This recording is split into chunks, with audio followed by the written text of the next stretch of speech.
잘라버릴 테니까. 계급은 문무대장이 더 높았지만 보안대장은 반말로 명령조였다. 하극상 정권을 탄생시킨 보안사의 오만.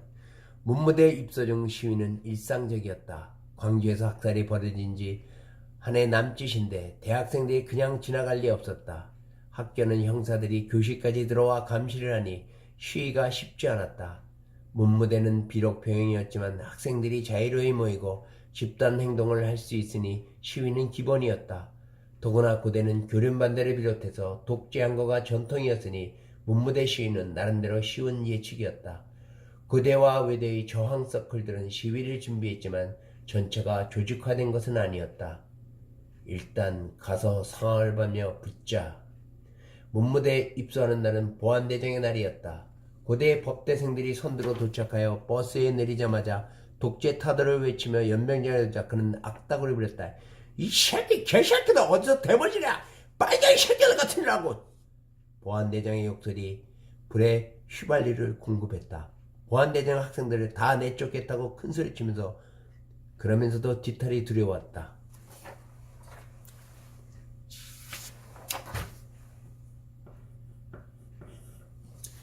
통제력도 없는 자가 보안대장이라고 오만에 가득 찼으니 받아줄 사람이 있을 때는 객기를 부리지만 상대편이 안 받아주면 난감하기 마련이다.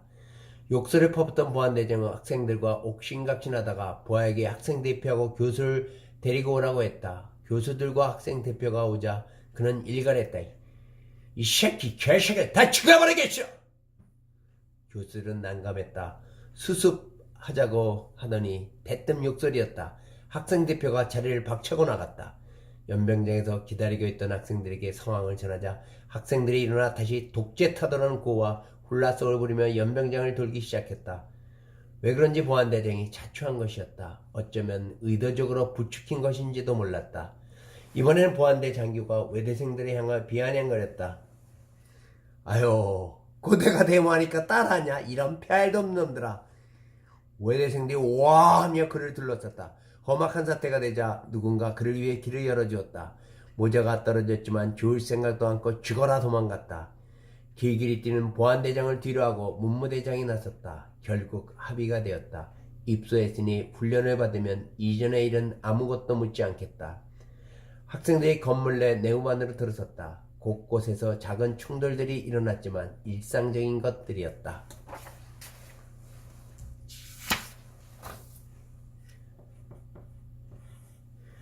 1981년 11월 20일경 전두환은 노발대발했다.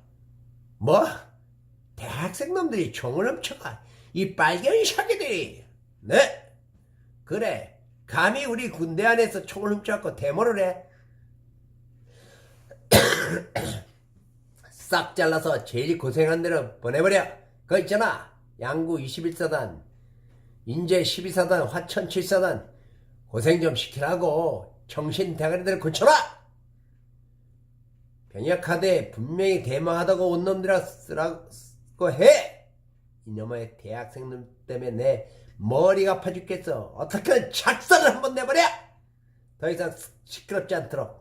그거 누구 없나? 전두환은 분을 못 이긴 듯 화분을 집어던졌다. 대형 1층이 산산조각났다. 그거 있잖아, 국방장관하고 내무하고 문제 오라고 해! 지금 당장!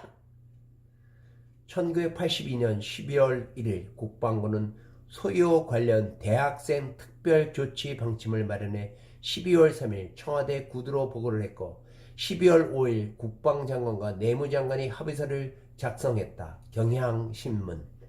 일이 너무 신속하고 일사불란하게 움직였다. 순식간에 보고와 결재가 동시에 이루어졌다. 사건 조사도 없이 사건 경위서가 보고되었다. 영화 각본보다 더 빠르게 진행되었다. 고대 외대 징계 159명.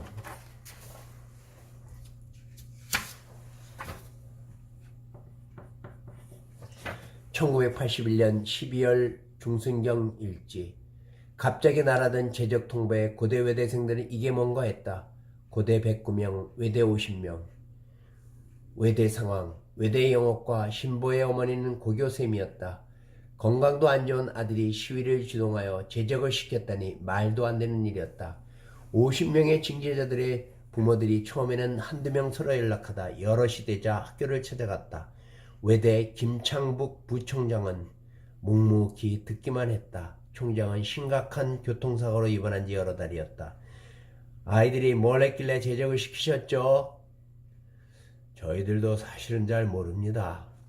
부총장 자신도 사실 어인 영문인지 잘 몰랐다. 문무대에 입소한 1학년들이 입소 중 시위를 했다는 것이 그가 아는 것의 전부였다. 늘 일상적인 일이라 했다. 어느 날 갑자기 문교부에서 학생들이 문무대 입소 중 시위를 했으니 서류에 기재된 대로 징계 조치를 하라는 통보가 왔다. 징계 내용이 심각했다. 제적 13명, 직권 휴학 37명.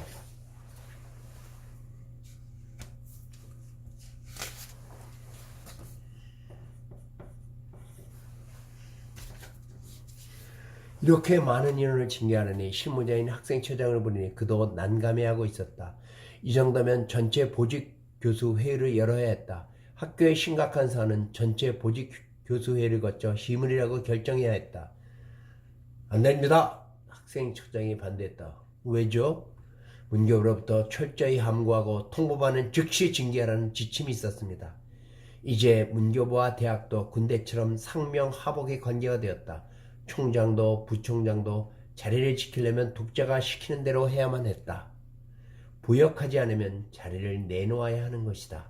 부역하고 길게 가는 것이 그들의 삶의 방식이었다. 부총장으로서 아이들을 지킨다는 것은 그에게는 어린 반품도 없는 소리였다. 신보의 어머니가 대표로 질문했다. 부총장님, 어떻게 아무것도 모른다면서 이렇게도 많은 애들을 덜컥 제적시키셨어요. 애들한테 제적은 사형선고예요. 사형선고. 죄송합니다. 저희는 문교부의 지시사항을 따랐을 뿐입니다. 그는 계속 문교부 탓만 하고 있었다. 비서실장이 학병들에게 양해를 구하고 뭔가를 부총장에게 나직하기 전했다.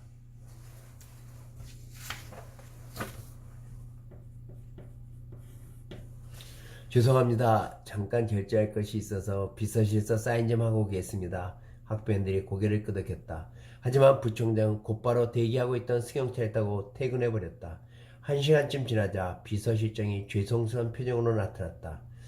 갑자기 부총장님 일이 생겨서요.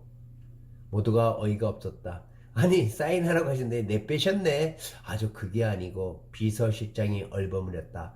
학병들이 이래서는 안 되겠다며 서로의 연락처를 주고받고 이틀 뒤에 외대 앞 홍콩 반점에서 만나기로 했다. 점심을 피해서 한시경으로 했다.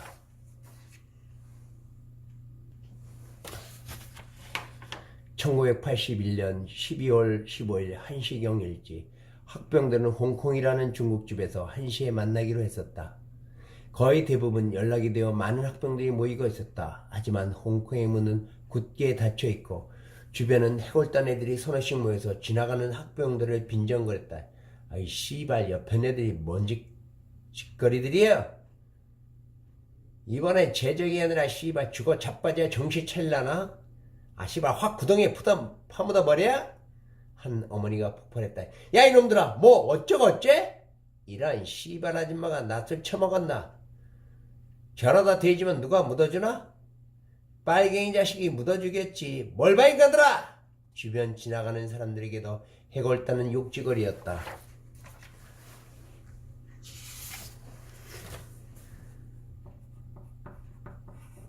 (1981년 12월 20일경) 일지.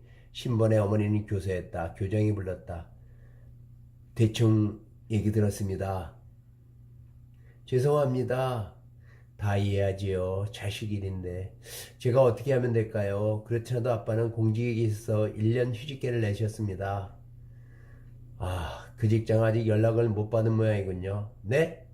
문교부에서 사직서를 받으라고 합니다. 네? 신번의 어머니는 얼마 후 돌아가셨다. 고려대학교 상황. 편집장인 안춘기는 뭔가가 있다고 생각했다. 109명이라는 숫자는 아마 고대 개교 이후 최대일 것이라며 모두들 학살이라고 했다.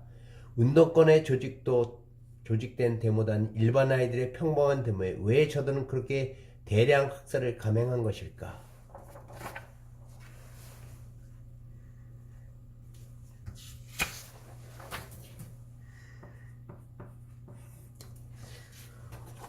혹 전두환 내부에서 파워게임이라도 벌어진 것일까? 학생처장은 학생이지만 고대 신문사 편집장을 보직 교수 대하듯 어려워했다. 그만큼 이번 일로 학교는 궁지에 몰렸다. 징계 내용이 어떻게 표현을 할 수가 없었다. 원래 얼굴이 빨간 아이를 술 먹은 거라고 해서 제적시킨다는 것은 어이가 없는 정도가 아니었다.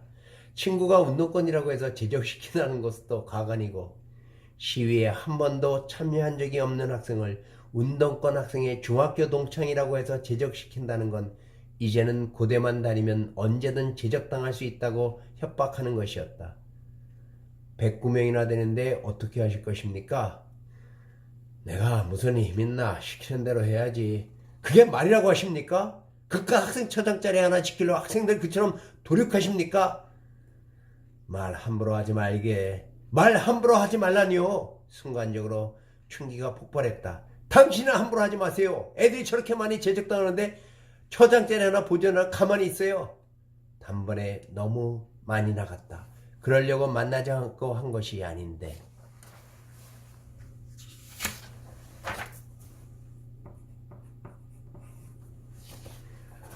고대 앞 술집 태평양은 다른 교수들도 듬성듬성 모여서 막걸리를 마시고 있었다. 편집장이 분에 겨워서 학생처장의 멱살을 잡았다. 야, 이 개만도 못한 인간아. 외대는 부총장은 튀었지만 그래도 학생처장은 부모들한테 무릎 꿇고 사죄했대요. 당신은 뭐예요? 고대 학생처장이잖아요. 당신도 빌어야죠, 부모들한테. 편집장이 교수의 멱살을 잡고 흔들자 안정이 나뒹거리지만 깨졌다. 옆자리의 교수들은 말리려고도 쳐다보려고도 하지 않았다. 그들은 아무 말 없이 턱없이 막걸리만 비웠다. 춘기는 그냥 나왔다. 더 이상 얘기할 필요도 없다. 원래 이러려고 처장을 만난 것은 아니었다. 몇 가지 물어보려고 했는데 초장에 개판이 되고 말았다. 그가 작정한 것은 다른 거였다. 후배들이 시위한 것은 11월 9일부터 14일까지였다.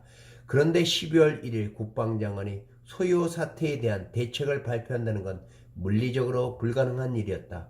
조사해서 보고서 쓰고 상급부대로 올라오는 데만도 한 달은 더 걸릴 텐데 사건 15일 만에 대책이 나온다는 것은 터무니없어도 너무 터무니없는 것이었다. 결국 그러면 준비하고 있었다는 말인데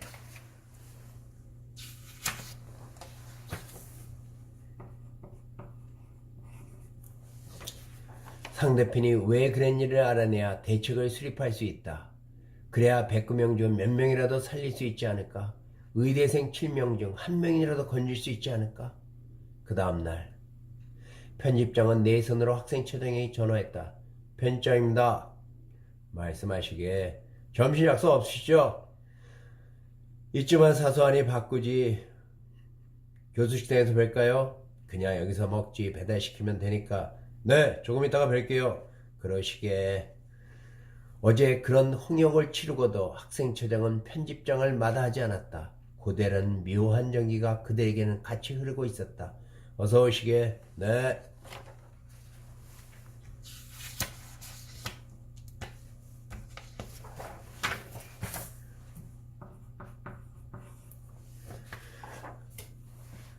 그냥 국밥 시켰네. 네, 잘 먹겠습니다. 그러자고 아무 말 없이 자기들 앞에 놓인 식사를 비워갔다. 식사를 다 할 때쯤 여직원이 메모를 가져왔다.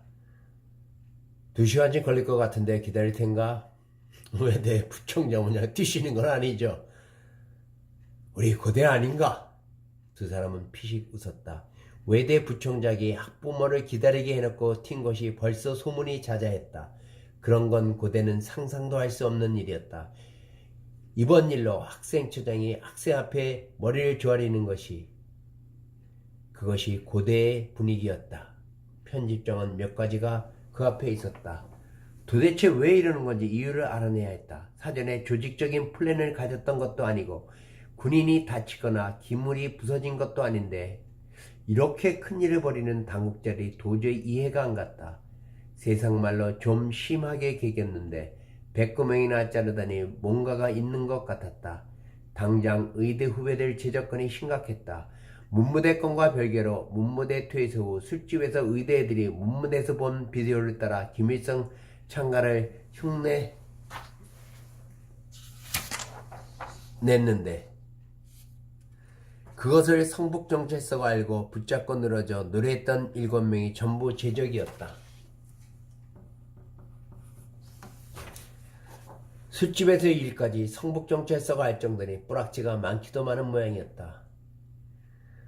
아니 자네 도대체 몇 갑을 피운 건가? 처장이 돌아왔을 때는 벌써 4시를 가리키고 있었다. 그 사이 편집장은 줄담배를 이어갔었다. 가신 일은 잘 되셨고요? 아니야 이상해. 일이 안 풀려도 이렇게 안 풀릴 수가 없어. 네? 꽉 막아놨어. 아주 꽉. 뭐가요? 자네 일 말이야. 제 일이요? 자네 의대 애들 어떻게든 구해보려고 온 거 아닌가? 아시네요. 우리 고대 아닌가? 어떻게든 한 명이라도 살려야지.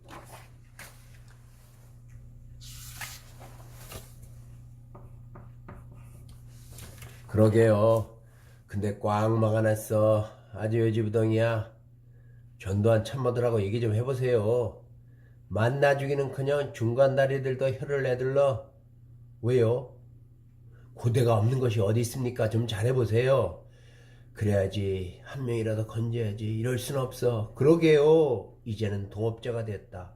고려대학교. 저녁 괜찮으시죠? 올라가서 정리 좀 하고 오겠습니다. 그러지 나들 좀 보고 8시쯤 태평양에서 만나세. 편집장은 거래를 해야 한다고 생각했다. 그래야 어떻게든 한 명이라도 후배를 살릴 수 있다. 고대가 없는 것은 없다. 없는 것에는 만들면 된다. 그들은 누구든지 고대면 그렇게 생각했다. 고대가 없는 것은 없다. 없으면 만들면 되고. 8시 못 미쳐 편집장은 이미 막걸리를 여러 개 치우고 있었다. 잘 될 것 같아요? 아니야. 현재는 전혀 안 돼. 그치만 고대 없는 것이 어디 있겠어. 어떻게든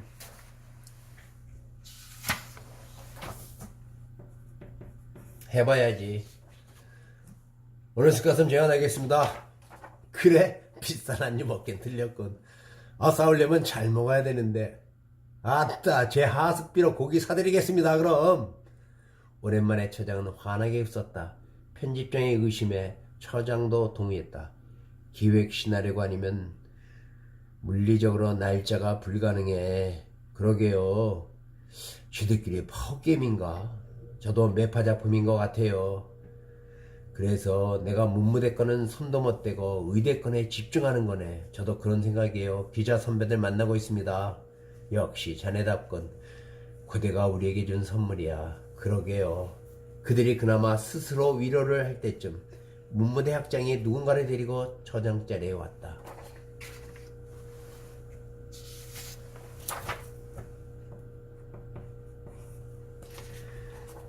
아니 학장님 여기 계셨네요. 아시지 처장님? 안녕하세요. 보따리 장수입니다. 시간 강사를 보따리 장수라고들 불렀다. 어인일이신가? 강사 배정은 다 끝났을 텐데. 인문대 학장이 끼어들었다. 제 제자인데 순자씨 조카예요. 제가 자초지종을 얘기했더니 돕겠다고 해서 데려왔습니다. 그래요? 비선이 더 위력적일 수가 있죠. 오히려 편집장이 바싹 달겨들었다. 그래, 이모하고 친하신가?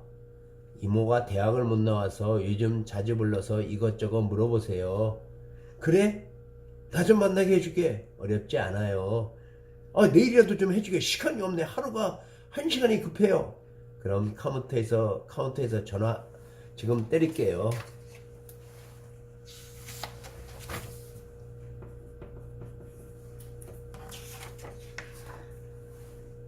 그래? 정말 고맙네. 고마워.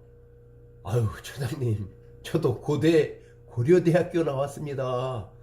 그는 한마디 하고 카운터로 가서 전화를 했다. 세 사람 모두 숨을 멈추고 그를 지켜보고 있었다. 그는 몇 마디 안 하는 것 같았는데 금세 전화를 끊었다. 이윽고 자리로 돌아와 한마디 했다. 내일 점심 하자시는데요? 그래? 그러지. 고맙네. 아우 처장님 저도 고대라니까요. 고려대학교. 그렇지. 우린 고대지. 그래. 그들은 들뜬 기분으로 막걸리를 들고 이상한 건배를 했다. 순자씨 생리를 위하여 순자씨 생리를 위하여. 며칠 뒤 어떻게 진행됐는지 아무도 모른 채 결과가 나왔다. 마침내 함께의 노력이 빛을 봤다. 거래가 됐다기보다 독재가 고대의 체면을 세워진 것이었다. 어디든 고대는 있으니까 없으면 만들면 되고.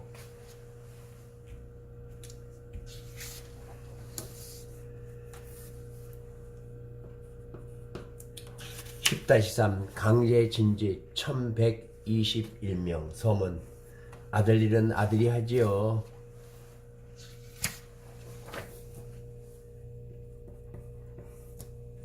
(1981년 12월 30일) 일지. 장서번 12월 30일 신체 검사란 손바닥만한 엽서 크기의 조그만 쪽지가 시키는 대로 국군 통합병원으로 신체 검사를 받으러 갔다. 일반 징집자와는 다르게 특수학번이라는 빨간 사각 도장이 상단에 찍힌 A4 사이즈의 딱딱한 용지를 들고 신검을 받으러 다녔다. 탈구가 심한데 여러 가지가 문제야. 아유, 몸 근육만 좋군. 폐도 심장도 안 좋아.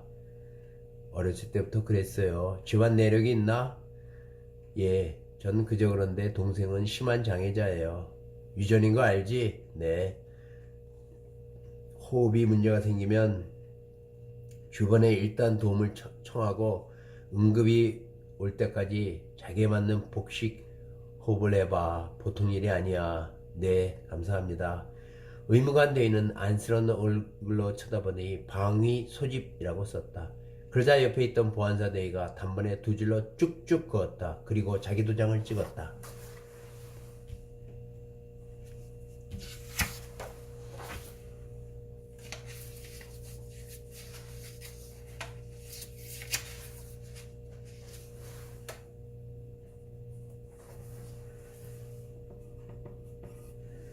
다시 쓰세요.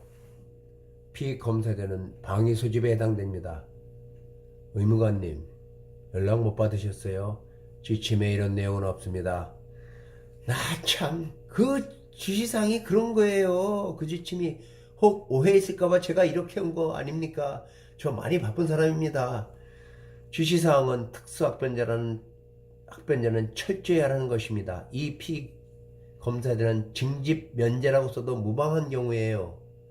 나온 이 양반 진짜 꼴통이네. 알았어. 혼자 잘해봐. 보안사 대위가 혀를 끌끌 찼다. 의무대 장교가 다시 방위 소집이라고 쓰자 보안대 장교가 다시 쭉쭉 긋고 도장을 찍었다.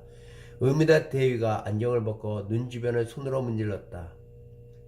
100번 해도 난 방위 소집이라고 쓸 겁니다. 그러자 보안대 장교는 특수학배는 도장이 찍힌 병역카드를 북북 찢었다. 다시 처음부터 받아. 창섭이 입구에서 새로운 병역카드를 듣고 형식적이나마 한 바퀴 돌고 오니 다른 의무관이 앉아 있었다.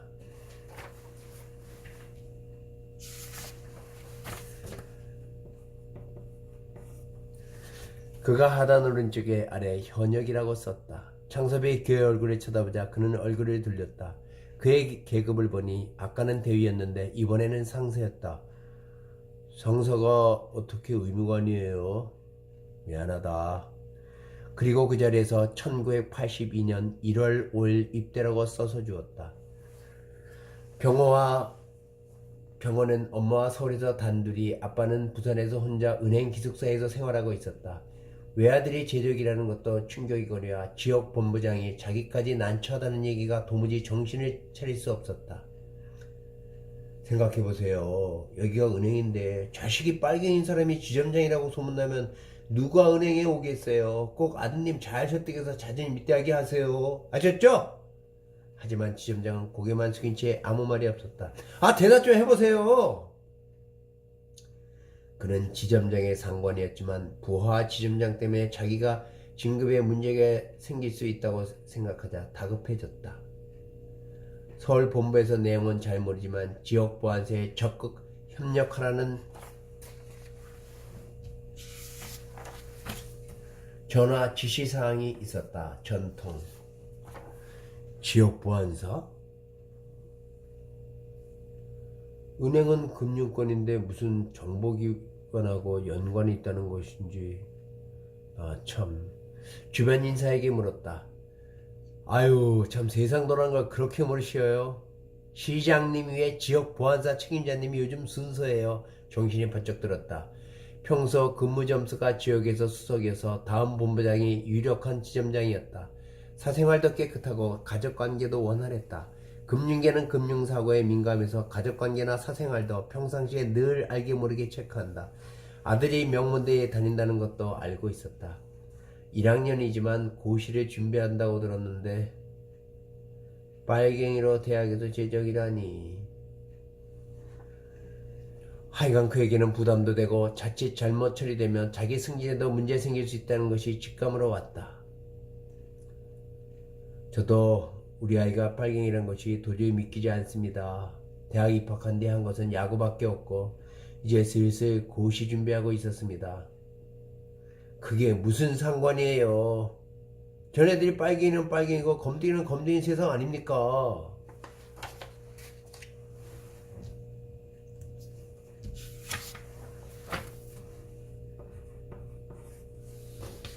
본부장님 말씀은 잘 알겠습니다. 그럼 아드님 입대하는 걸로 알고 갑니다. 나원 참 본부장이 지점장 찾아와서 빌어야 되니 은행도 맛이 갔어 맛이. 공병호는 생년 어린이 늦어 제적이어도 입대 연령이 아니었다. 어느 날 경찰서 형사들이 지침으로 시위하듯 몰려와 아들이 빨갱이니 자원 입대시키라는 것이었다. 근데 아들 일은 아들이라 확답은 드릴 수 없습니다. 그럴 줄 알았어. 근무점수 그 뭐해 옥리 저 직원 옥리. 그러니 아들이 빨갱이지.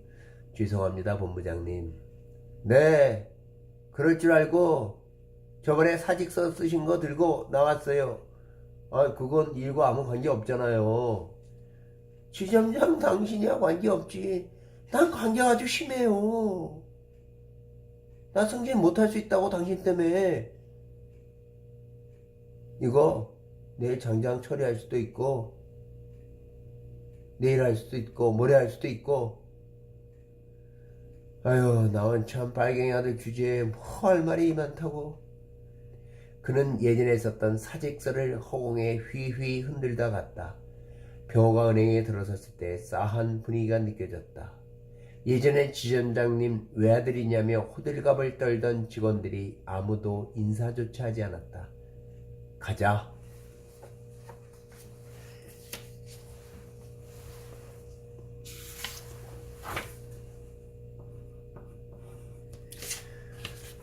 그들은 예전처럼 자갈치 시장에 갔다. 겨울이니 회가 더 싱싱하지. 네. 부자는 아무 말 없이 막가진 회와 술만 마셨다. 네온사인이 지난 채 눈길을 끌고 대화를 마셔버렸다. 그리고 침묵을 내놓는다. 톰이나 여관에서 함께 누웠다. 하지만 통금이 해제되도록 잠 한숨 못 잤다. 그저 서로 자기 위의 천정을 무심하게 응시할 뿐이었다. 엄마 혼자 걱정할 테니 차차로 올라가라. 내 아버지. 죄적이니 빨갱이니 하는 소리는 입 밖에도 나오지 않았다. 아버지는 아들을 잘 안다. 하나밖에 없으면 어느 집이든 그렇다. 며칠 뒤 아버지가 짐을 싸가지고 올라왔다. 당신 웬일이에요? 사표를 수리했더라고. 웬 사표를요? 예전에 김대리가 대출 사고 크게 내서 신문에 난 적이 있잖아. 그때 낸 걸 지금 그거 가지고 있다가 이번에 처리해버렸네. 본부장은 일주일쯤 기다리다가 지점장이 아들 일은 아들이 하지요를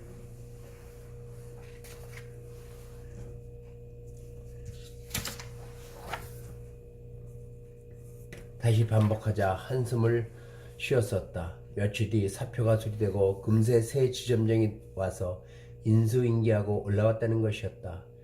며칠은 무거운 침묵 속에 가족이 보냈다. 이번에는 경찰서로부터 부모 다 나오라는 연락이 왔다. 그 전날 병호가 먼저 담당 형사를 찾아갔다. 저 갈게요. 근데 말없이 형사가 쳐다봤다. 멍한 건지 안타까운 건지 알 수 없는 눈초리가 잠깐 그를 응시했다. 밥 먹고 갈래? 엉뚱하게 형사가 무표정하게 밥 얘기를 했다.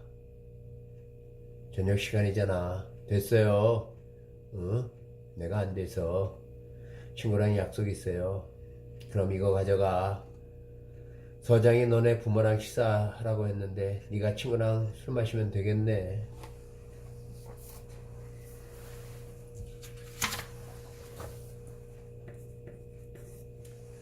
병호가 형사를 쳐다봤다. 남들 쳐다봐. 그리고 잘 갔다 와라. 휴가 오면 아저씨랑 한잔하자. 그러며 그는 봉투를 병호의 외투에 넣어주었다.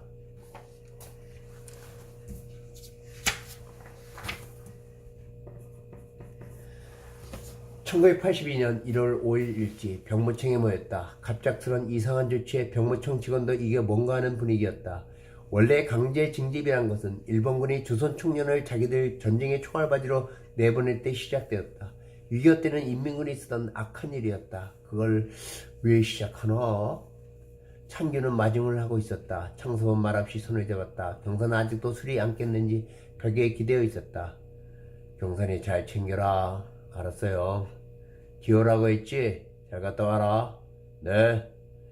기호는 자기가 왜 제적당했는지, 왜 군대 가야 하는지 도무지 실감이 나지 않았다. 언더서클 활동도 사회과학 서적을 읽은 적도 없었다.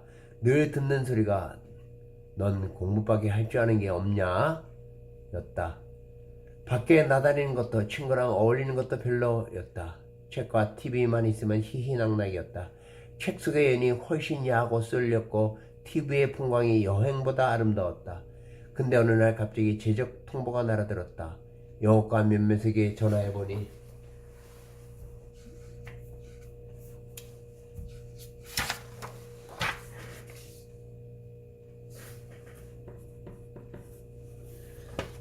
걔네들도 네가 제적이야?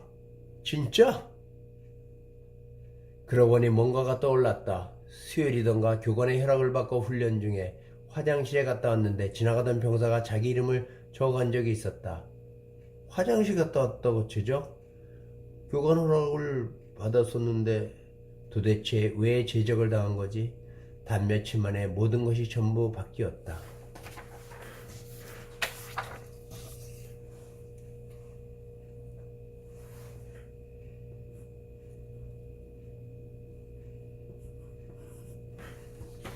(1982년 1월 5일) 춘천 백삼보 경상북도 7곡 병력이 입대하는 데 묻어갔다.